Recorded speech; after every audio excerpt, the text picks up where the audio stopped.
So Rod's back, and now we are going to tackle the last hydrangea that we have in our yard, and that is the mountain or the serrata hydrangea. So let's take a look here at Tough Stuff and see what needs to be trimmed and how we're going to do it. All right, here we have a hydrangea Tough Stuff, and as you can see, you're kind of purpling up or burgundying up, if you want to call it that, for fall color. So it's a great hydrangea for fall color if it lasts long enough in the fall, meaning before it really freezes hard and starts losing its leaves. But I was looking at trimming this down. You can see it's quite tall. I'm standing on a hill, maybe 4 feet-ish. And you can see where the old flowers are still on here. But it really needs to be trimmed back. But I think I've decided not to do that. And here's why. The hydrangea flowers on this year's and last year's growth. But if you get in here and take a, you can kind of see all the buds that are coming out. Now those are buds for leaves, but potentially buds for flowers as well. And if I go to trim it back, I'm cutting flower buds off for next summer.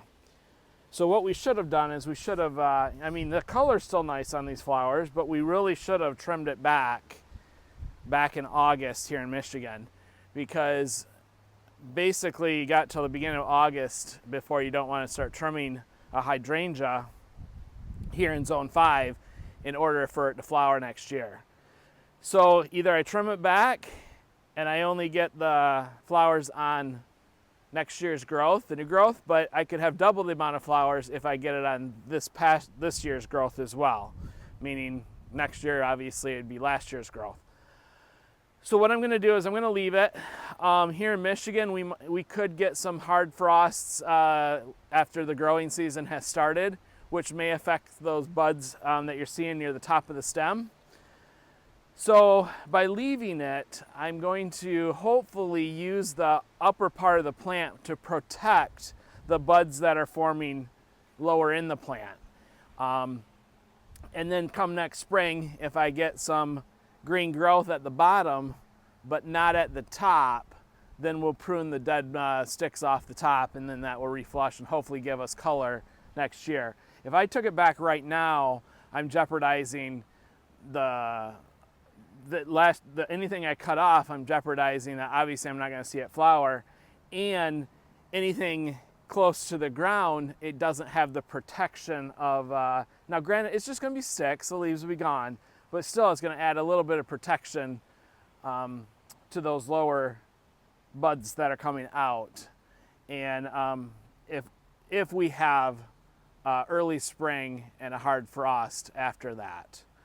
So we'll see what it does. If it all comes back, it's going to be a pretty big monster and we're going to have to do something with it. But for now, I'm going to just leave it. So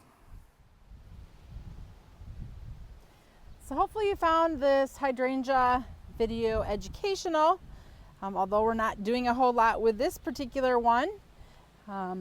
It's, I think, good to know what and why we are doing what we're doing here in our garden. So it's been a very productive day here. Lots of hydrangeas trimmed. Let's just check out what's left of them. The trailer is pretty full. I added a little bit more of the smooth hydrangea there and stomped it all down. So we'll head this back to the greenhouse, put it out in the compost pile, and call it a productive day of trimming hydrangeas. This is Heidi and Rod from Garden Crossings.